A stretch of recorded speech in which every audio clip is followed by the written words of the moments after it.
뇌 발달, 그리고 정감적인 거, 정서적인 어떤 능력, 그런 개발. 그 다음에 이제 행동의 통제력, 실천력, 독립성을 밝혀주는. 그리고 저 유치원 시절에는 사회에 이러니까 행동이 이렇게 된다. 예의 범절 또는 뭐가 가치는 거예요. 네? 규범 이런 걸 가르치고 성에 대해서 좀 가르치고 이렇게 되고 이제 7세 이후 되면은 이제 지식적인 거, 이해력 추리 문제 이게 이제 우리 옛날에 뭡니까 우리 동양 뭐죠? 동양 사상에서 인의예지 가르치지 않습니까? 이것도 요 발달의 단계마다 그렇게 좀 발달 과정을 볼 수 있어요. 그래서 여러분이 하는 건 저는 그렇게 생각해요. 무조건 자녀 교육 그러는데 그 말을 좀 안 썼으면 좋겠어요. 왜냐? 교육 그러면 지적인 것만 생각하시거든요. 그게 아니고 여러분의 역할은 우선은 양육이다. 양육에서 특히 신체적인 거 물론 해주시고 그 다음에 정적인 거를 많이 길러줘야 돼요. 대인관. 그 다음에 훈육, 덕육, 그 다음에 마지막으로 지적인 교육. 이렇게 여러분의 역할도 단계마다 이렇게 밟아나가야 된다는 걸 마지막으로 강조하죠. 그 다음 거는 좀 네. 고맙습니다.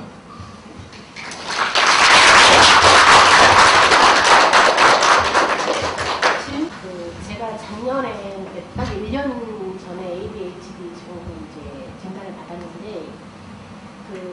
처음에는 학교에서 뭐 전화가 온다는 아이한테 이상했다는 얘기를 못 들었다가 4학년 이제 2학기 때부터 선생님이 전화를 하셔서 아이에 대해 행동이 좀 이상하다라고 말씀을 하셔서 이제 병원 치료를 받고 있다고 말씀을 드렸어요.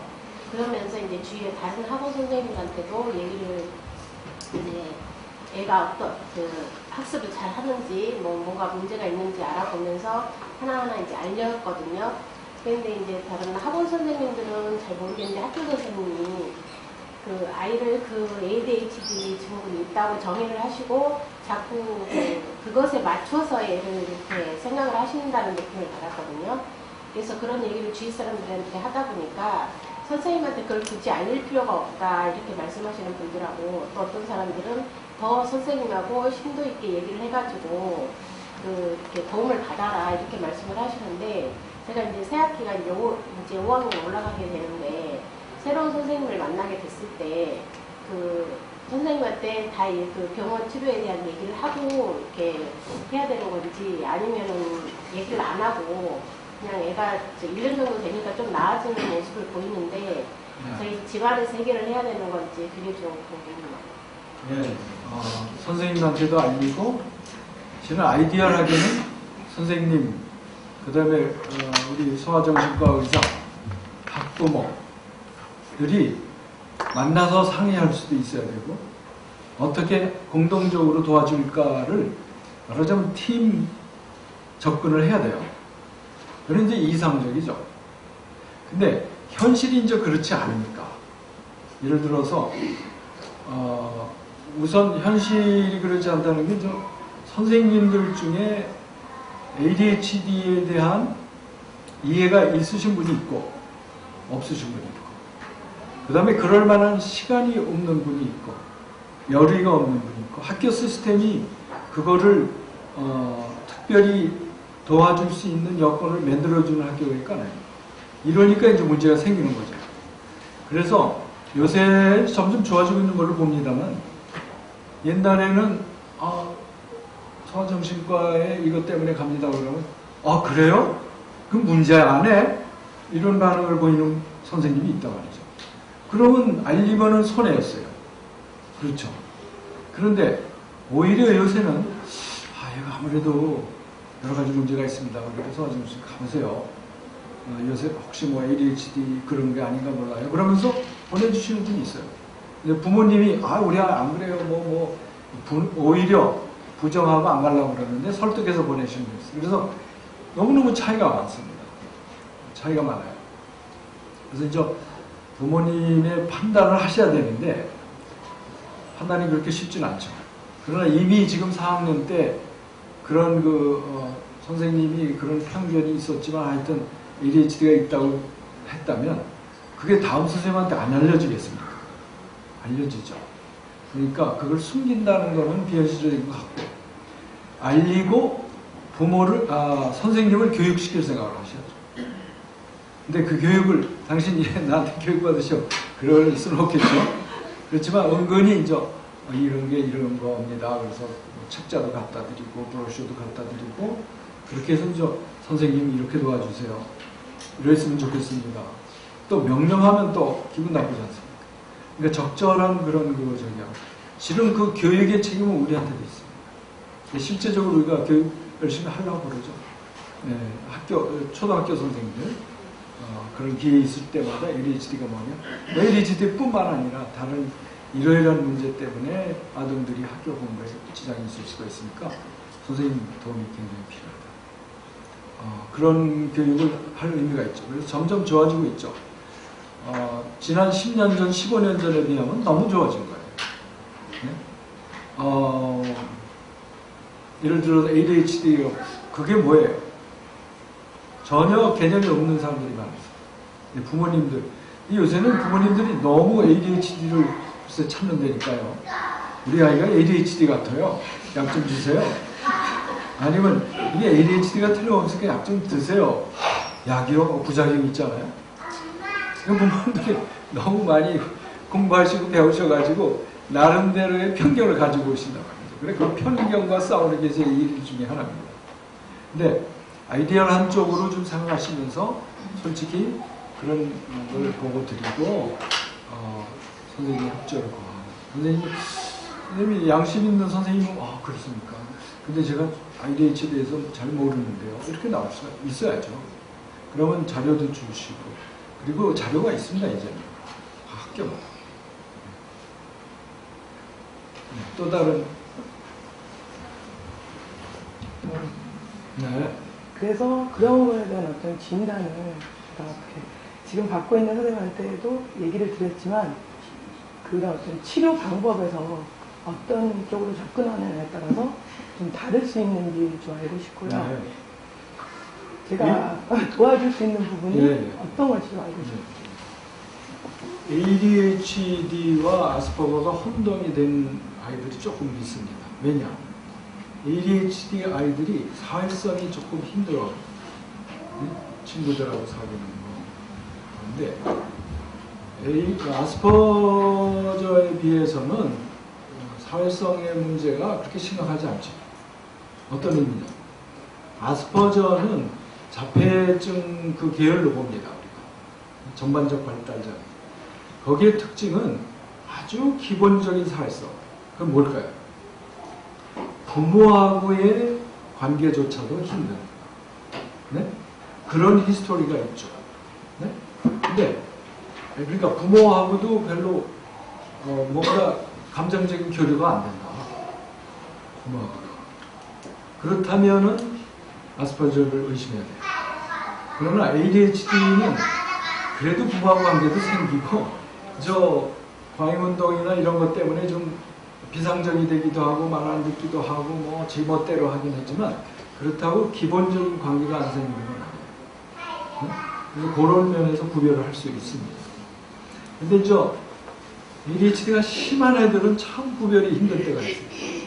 네? 자기혼자만 생각하고 엄마는 생각지 않고 제멋대로 하고 또 친구하고도 사귀지 못하고 혼자서 쭈글쭈글하고 이렇게 되니까 이제 아스퍼거가 좀 혼동이 되는 수가 아니었죠. 그러나 대부분의 경우는 그런 일반적으로 기본적인 사회성, 대인관계는 있는데 이 집중력의 문제, 관행력 문제 때문에 잘 안 되는 아이와 아스퍼저는 말도 할 줄 알고 머리도 괜찮고 이런데 기본적으로 사람과의 접촉을 잘 하고 잘 쳐다보지도 않고 혼자서 주어지는 그리고 또 하나는 남의 입장을 전혀 이해를 못하는 것 같다. 근데 ADHD 아이들도 자기중심적이기 때문에 그런 면도 있어요. 그래서 자꾸 혼동이 되는 거죠. 아주 틀리죠. 근데 또 혼동되는 거는 아스퍼저 아이들이 또 ADHD를 경험할 수가 있어요. 그 요소가 또 있는 거예요. 근데 자기만에 빠져서 네. 그러니까 외부적인 요인에 의해서 그런 어떤 그런 게 나타날 수가 있잖아요, AD가. 근데 내부적인 요인에 의해서도 AD가 나타날 수 있는 게 있네요. 좀 그거 뭐 행동을 막 가인으로 하는 게 아니고 사고에서 굉장히 행동 그러니까 자기 혼자만 생각하고 남을 배려하지 않고 주로 혼자 지내고 남과의 접촉을 최대한으로 피하는 아이들, 그런 아이들은 아스퍼저일 가능성이 많죠. 그래서 구별을 하는 게 사회성을 다루는 데는 중요하죠. 예를 들면 야단을 맞을 때 야단 맞는 이유를 설명해도 어떻게 이해를 너무너무 못할 때가 있거나 아니면 다른 친구랑 사귀고 싶은데도 친구한테 위로라고 하는 얘기가 전혀 약 올리는 얘기처럼 들리는 그 눈치 없는 행동입니다. 그런 게 중첩되다 보니까 혹시 아닌가 하는 의심을. 그거는 좀 정확히 진단하고 받아보시는 게 좋죠. 네. 접근하는 방법이 조금 차이가 있죠. 네. 안녕하세요. 제가 궁금한 거는 그러니까 저희 아이는 동작성 지능과 언어성 지능의 차이가 굉장히 많이 나는데요. 요즘 동작성은 굉장히 낮고 언어성이 높아요. 요즘 일반 엄마들도 이런 지능검사 그런 데 관심이 많아서 영재센터나 이런 데가 이제 많이 있다 보니까 하시더라고요. 근데 이제 일반 아동들의 엄마들도 그런 차이가 나는 것들을 갖고는 그러니까 요즘도 독서 지도를 통해서 문해를 발달시켜준다. 그러면서 이제 독서, 저희 아이 같은 경우는 책을 한 권을 10분 만에 거의 다 그냥 읽어버리거든요. 근데 내용은 이제 물어보면 알기는 해요. 근데 그런 비슷한 특징을 가진 엄마들이 뭐 이렇게 문해를 발달시켜주는 그런 데를 다니면서 많이 좋아졌다 이런 얘기를 하시거든요. 근데 이제 과연 그런 데가 이제 독서 지도를 통해 그렇게 할 수 있다 자기들 자신은 하는데 이게 과학적인 근거가 있는 건지 아니면 훈련을 통해서 그냥 일종의 그 어떤 훈련을 통한 그런 교육인지 진짜로 은혜가 이렇게 발달이 될 수 있는지 그런 게 좀 궁금합니다. 뭐 어떤 방법을 통해서든지 뇌는 발달할 수 있겠죠. 그게 문제인데 우뇌 독서를 통해서 우뇌를 발달시킨다? 저도 좀 공부 좀 해봐야겠네요. 근데 제가 알고 있는 상식으로는 역시 독서, 언어, 저건 이제 좌뇌 기능이죠. 근데 그걸 통해서 우뇌 그건 잘 모르겠어요. 근데 오히려 sensory motor integration approach, 그 뭐냐면 감각, 운동, 통합 그쪽이 그러니까 동작성 지능이 낮은 건 그쪽이죠, 그렇죠?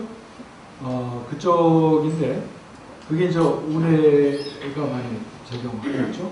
그런 운동, 그런 치료 방법은 개발이 됐죠. 그걸 또 우리나라에서도 좀 하시는 분들이 꽤 있습니다. 또 부모님의 입장에서도 가제나 감각통합운동 동작성 지능이 떨어지는 애를 책만 읽게 한다면은 그쪽은 실은 도와주는 방법이 아니죠. 그러니까 일반적인 운동, 일반적인 뭐 예를 들어서 그러니까 동작성 검사라는 게 비언어적인 방법으로 우리가 배우는 게 많지 않습니까? 우리가 탁 보고 하는 거 많잖아. 느끼고 하는 게 많잖아요. 그게 이제 그쪽이라고 하죠. 그럼 그쪽의 활동을 많이 증진시켜 주셔야죠. 뭐 놀이라든가 운동이라든가 통합의 문제거든요. 보고 느끼고 만지고 하는 게 통합이 잘 안 되는 거예요. 네? 그러니까 그쪽의 활동을 많이 장려하시는 거죠. 근데 여러분이 너무 책 읽는 거, 뭐 수학, 뭐 이쪽으로만 강조하시다 보면 그쪽은 더. 근데 지금 아스퍼저 아이들이 그 차이가 많아요. 아스퍼저 아이들이 특징적으로 동작성 지능이 많이 떨어져요. 오히려 읽기 장애는 제 생각에는 언어성 지능이 낮아질 가능성이 있어요. 낮아진다는 말에 무슨 얘기냐? 나이가 들수록 지능이라는 게 이제 학습하고 관련이 많지 않습니까? 그게 지능 지수죠. 지능 지수라는 거는 비교치인데 나이가 들수록 이제 쓰기, 읽기 이런 그 학습을 통해서 지능이 많이 좋아지는 상황인데 그게 안 되는 경우는 아무래도 그게 떨어지겠죠. 그래서 상대적으로 언어성 지능이 좀 떨어질 가능성이 있죠. 근데 비언어성 지능, 동작성 지능이 떨어지는 아이들 중에 학습 문제를 가진 아이들이 꽤 있어요. 그 비언어적 학습장애 이런 저기를 쓰죠. 네. 그런 경우가 있는데 글쎄 독서를 통해서 그렇게 한다는 건 잘 모르겠어요. 저도 좀 공부해 보겠습니다. 마지막 한 번 더 질문 받겠습니다. 네. 되게 잘 들었으니까 경계선상을 이제 받고 그다음에 그때 이제 모자 애착하는 게 부분도 나왔고 그래서 이제 관찰을 하면서 노래 치료를 하면서 이제 이 발달 과제에 대한 그런 부분 얘기도 많이 들었고 그다음에 그때 트레이닝 같은 걸 겪으면서 조금씩 같이 해나갔거든요. 근데 지금 우리 이제 10살 된 5년이 지났고 지금 현재 진단은 그러니까 아스퍼거적 성향 있는 ADHD로 진단을 받았는데 최근에 제가 이렇게 담임 공부를 해보니까 지능지수 검사나 이런 걸 봤을 때 비언어성 학습장애 쪽으로 가장 많이 가닥을 잡고 있습니다. 그리고 거기서 이제 얘기하는 학습법이나 그다음 디테일한 부분들이 더 많은 도움을 주더라고요. 단지 뭐 아스퍼거나 이런 식으로 이제 한정되고 하는 것보다 그래서 이제 이런 교육을 나오게 됐는데 이제 이 발달과제 부분에 있어서 지금도 항상 넘나들고 있는 것 같아요. 애착 문제는 넘나들었다가 어떨 때는 자율성의 문제를 넘나들었다가 그 다음에 뭐 이런 걸 왔다 갔다 하고 있을 때 제가 받아줄 때랑 저의 일관성 확보하는 게 너무 어렵고 이게 과잉 부분인지 이 시점에 훈육을 해야 되는지를 계속 공부하기 되게 어렵거든요. 그래서 심리적인 관점에서 발달 과제를 그러니까 앞단계를 이루어야지 그 다음 단계가 쌓아진다는 전제가 있잖아요. 근데 이 앞단계가 얼만큼 뿌닥서야지 되는지 그런 부분들을 바로미터도 잘 없고 그게 참 어렵다는 느낌이 들었습니다. 그래서 도움을 몇 살이지만 아직도 자폐증은 10살짜리도 아직 엄마하고 아주 깊은 애착 관계를 못 경험하는 수가 많아요. 그죠? 그렇지만 그걸 경험하게 하도록 최선을 다해야죠. 그런다고 꼭 되는 건 아니죠. 그렇죠? 어느 정도 그래도 돼요. 어머니하고의 애착 관계를 경험하지 못한 자폐아동은 다른 사람하고 대인 관계가 원만하게 원만하다기보다 어느 정도도 잘 안 일어날 가능성이 많아요. 엄마하고도 안 일어난 애가 어떻게 다른 사람하고 일어나요? 그렇게 보시면 되니까. 그러니까 이제까지 그 발달 단계에 따라서 부모가 어떻게 해줘야 되고 아이들이 이런 과정을 밟아야 된다는 그 단계가 있지 않습니까? 그거를 밟아 나가셔야 돼요. 지금이라도 늦어서 또 어려워도 최선을 다해야 돼요. 근데 이제 어려울 때도 많죠. 근데 이제 어머니께서 결정하기가 힘들다. 그거는 이제 어떻게 보시는 눈에 따라서인데 충분히 얘가 어머니의 사랑을 느끼고 관계가 어느 정도 했다면 그거에 대한 확신을 가지고 그 다음 단계를 넘어가십니다. 네? 예를 들어서 충분히 뭔가 애착 관계도 이루어지고 좋은 관계는 됐는데 얘가 그냥 뭐 퇴행도 하고 뭐 행동이 이래가지고 이러니까 야 내가 너무 강요하는 게 아니야 그래가지고 다시 뭐 과잉보호적인 아주 애기처럼 취급하는 걸로 어머니가 내려가시면 안 돼요. 하고 자신 있게 통제를 하면서 받아들이게 도와줘요. 그러니까 어머니 자신도 그 밑에 내가 할 만큼 했다는 확신을 가지시고 그 다음 단계가 힘들 때가 있어요. 근데 그 힘든 만큼 또 오래 계속 해야 되죠. 근데 때에 따라서는 그게 안 되면은 아유 내가 뭔가 그전 걸 잘못했나 해서 다시 가는데 그거는 때에 따라서는 아이들이 그게 필요하죠. 아이들이 컸다고 그래서 지금 뭐 정상 아이들이 고등학생이라고 그래서 이제 컸으니까 엄마가 등 떠들어주고 좀 사랑을 표현해주는 애정을 표현해주는 게 필요 없느냐? 안 그렇죠? 필요하죠. 아빠도 한 가지예요. 아빠도 여러분이 등 들여주고 어린애 축을 해주니까 좋아하는 거예요. 때에 따라서. 그것처럼 그런 니드는 그런 욕구는 항상 있는 거니까 그걸 충분히 해주면서 푸시할 건 푸시. 요구할 건 요구. 그리고 저 자폐아동의 그쪽 계통에서는 강하게 하셔야 돼요. 상당히 사랑과 확신을 가지고 강하게 밀지 않으면 변화가 별로 없습니다. 그러니까 여러분 자신이 행동이 단호해야 되고 다만 사람 없이 단호하면 어떻게 돼요? 그건 뭐 그냥 뭐랄까, 왜 이래 이 사람, 자기를 괴롭히면서. 근데 사랑의 기반을 두고, 애정의 기반을 두고 단호하게 할 때 이제 효과가 있는 거예요. 근데 그 어떻게 할 거냐를 철저하게 발달학적인 견해, 이걸 developmental perspective, 발달학적인 견해라는 거예요. 그거를 좀 여러분이 공부를 많이 하시면서, 예를 들어서 난독증 애를 어떻게 도와줄까, 그 책만 읽지 마시라는 거예요. 네? 정상아동 발달해서 부모가 해줄 게 뭐냐, 이런 거를 더 철저히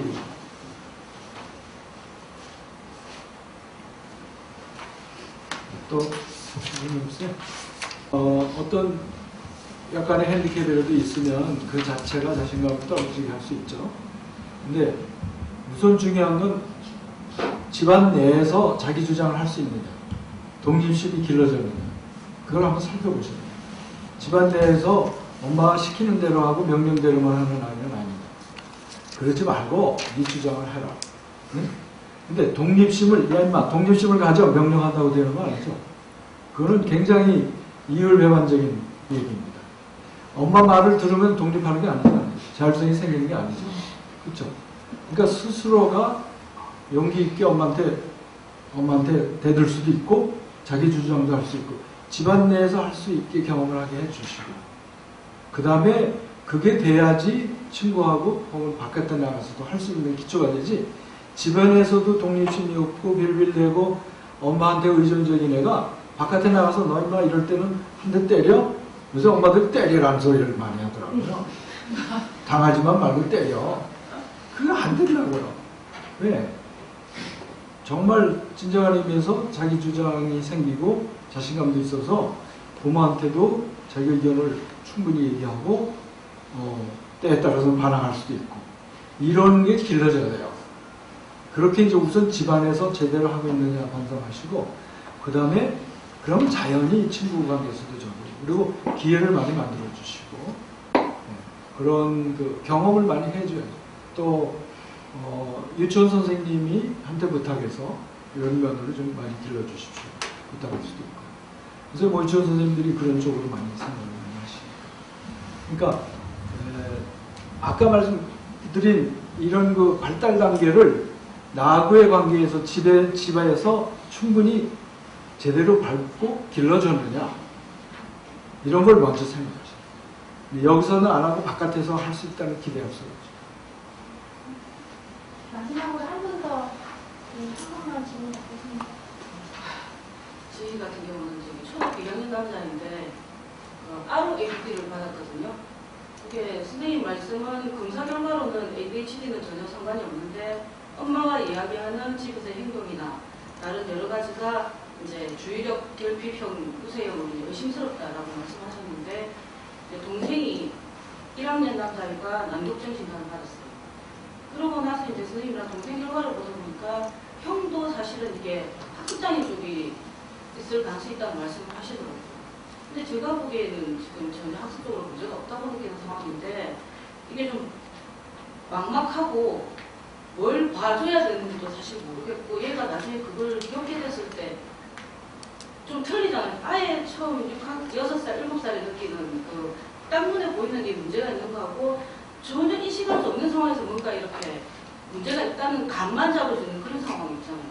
그럴 때는 진짜 뭘 봐야 되는 건지, 이게 뭐라고 해야 되는지도 사실은 어떤 걸 봐줘야 되는지도 모르거든요. 뭐 좀 어떤 경우인지 제가 이해가 안 되네요. 학습에 지장이 없다. 그러니까 지금 현재 초등학교 2학년밖에 안 되니까 크게 학습적으로 문제가 있다는 건 못 느끼는 상황인데, 굉장히 산만해요. 굉장히 산만한데 느리고 산만하거든요. 모든 게. 그래서 이제 임상에서 심리상담소에서 검사를 받은 걸로는, 결과로는 선생님 말씀은 얘 같은 경우는 그냥 기질적으로 워밍업이 필요해서 충분한 그 발동이 들리지 않아서 느릴 뿐이지 전혀 문제가 없다는 식으로 말씀하셨거든요. 근데 실제로 동생이 난독증 나오면서 생각하기에는 뭔가 모르는 좀 받아들이는 데 있는 시간이 많이 필요해서 그 자체가 문제가 있는 게 아닌가. 그래서 얘 같은 경우도 학습장애나 이런 게 있는 게 아닌가 하는 의심을 하거든요. 학습장애 뭐 애써서 만들 필요는 없지 않습니까? 예, 그 엄마 마음 그런데 근데 그냥 보면 그러니까 동생이 그러니까 얘도 안 그런가 걱정이 돼서 그러는데 실제적으로 학습에 지장 없고 친구가 조금 부산하지만 뭐 친구와 관계도 괜찮고 문제도 많이 없고 그러면 뭘 걱정하세요? 걱정하실 필요 근데 없죠. 다른 분들 말씀대로 근데- 초등학교 고학년이나 중학교 때 이렇게 학습장애라고 진단받는 아니죠. 학습장애면 벌써 2학년이면 분명히 해줄 수가 있고 그게 정말 의심이 되면은 그 검사도 요새 많이 개발돼 있죠. 예전에 강의 들으신 신민섭 선생이 개발한 그런 것도 있고 또 기본 학습 능력 검사라는 것도 있어서 특히 이제 읽기, 쓰기, 산술, 그다음에 정보 처리 이런 것의 학년 수준을 잴 수가 있어요. 그래서 특별히 뭐 어떤 분야가 많이 한 2년 떨어진다 이렇게 되면 이제 학습 장애하고 이제 더 검사하시고 그러는데 그런 게 없다면 뭐 걱정하실 것도 없고 너무 과잉 확대하시는 거가 오히려 안 좋지 않을까. 근데 저 부산한데 ADHD가 아니다. 아니 그거는 이제 판단을 어떻게 하냐 좀 더 자세하게. 그러니까 집중력 검사를 따로 하는 것도 있죠. 그러니까 이게 좀 종합적인 검사를 좀 하는 거죠. 지능, 그 다음에 기초학습 능력, 그 다음에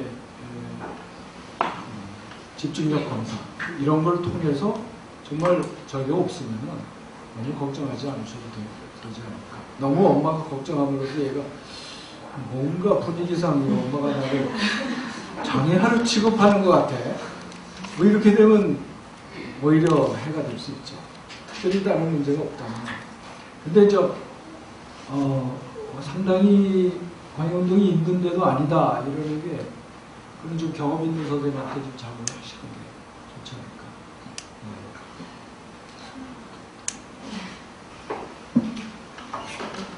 강의 잘 들었습니다. 전반적으로 모든 게 다 뒤쳐져 있는 상태거든요. 근데 뭔가를 좀 잘 할 수 있는 걸 좀 찾아보려고 하는데 그게 좀 마음대로 좀 되지 않고요. 근데 이제 그 중에서도 좋아하려고 하는 것들이 조금 보이거든요. 근데 보통의 그런 부모님들은 잘하는 거다고 못하는 거다고 그게 좀 갈리길이 생기더라고요. 어느 쪽에 좀 비중을 둬야 몇 할지. 살? 5학년. 네. 전반적으로 못한다면은 전체적인 능력의 문제일 가능성이 좀 있다는 걸 말씀드리고. 근데 그러면 어떻게 할 거냐? 그래서 흔히들 어떤 분야를 키워줘야지 이렇게 생각하시는 것 같아요.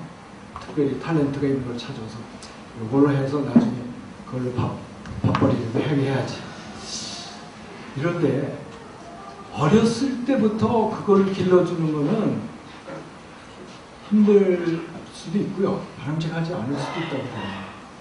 그러니까 최대한으로 얘가 못하는 거를 다 도와줘야죠. 그러니까 균형 잡힌 지능 발달과 능력의 발달, 사회 적응을 도와주셔야지 얘가 너 지능이 좀 떨어지는 것 같고 능력이 모자라니까 요걸 전공시켜서 어떻게 하겠다? 이거는 다른 거를 또 너무 또 무시하고 오히려 계속 처지게 만들 가능성이 있어요. 그러니까 조금 어려우시더라도 최대한으로 여러 두루두루. 근데 이제 어떤 분야가 괜찮다? 그건 좋은 거죠, 뭐. 그거 가지고 자신감도 갖게 하시고, 그거는 그걸로 인정해 주시고, 이게 이제 직업적인 거와 나중에 생활 전선에서 필요한 어떤 능력 개발은 고등학교쯤 갔을 때, 네? 그때쯤 이제 생각하시는 게 어떨까요? 적어도 중학생까지는 모자란 거 있으면 그거 좀 최대한으로 도와주시고, 그리고 걔가 실망하지 않게, 저게 좀 힘들어도 이렇게 도와주시고, 칭찬해 주시고. 그래서 전반적으로 균형적인 발달을 도와주셔야지, 조금 뭔가 처진다 그래서 특정한 걸 찾아서 이거를 키워주자. 이거는 오히려 해가 될 가능성이 많다고. 특히 어렸을 때. 그래서 적어도 초등학교까지는, 끝날 때까지는 여러분이 최대한으로 균형적인 발달, 여러 분야를 두루두루 도와주시는 그런 노력을 하시는 거예요. 그리고 이제 거기다 플러스 정서행동 발달을 같이 도와주시고, 그리고 직업적인 걸로 어떤 분야를 해준다. 예를 들어서 자폐아동 무지하게 잘하는 게 가끔 있어요. 네? 특별한 그게 있습니다. 그럼 그거 하나만 길러주면 되겠냐. 다른 건 사회성도 안 되고 대인관계도 안 되고 언어도 제대로 안 됩니다. 그럼 비현실적인 희망입니다.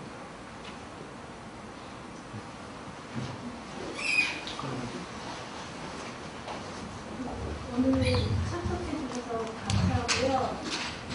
아시다시피 이제 저희 아이도 이제 장애가 있어요. 저희 아이는 이제 퓨어 딕슬렉시아라고 해서 딱 딕슬렉시아만 있는 아이인데 여기 오신 분들도 아마 남들보다 일반 평범한 아이들보다 좀 힘든 아이를 가진 어머니들이실 거예요, 전부 다. 그래서 저도 이제 학습장애 진단을 받고 참 혼란스러웠는데 저는 학습장애 진단을 받고 아이가 저한테 준 게 부모 역할을 이렇게 해라고 가르쳐 준 것 같아요. 학습장애로 인해서. 만약에 학습장애가 아니었다면 아마 그냥 우리 아이가 제일 잘났다.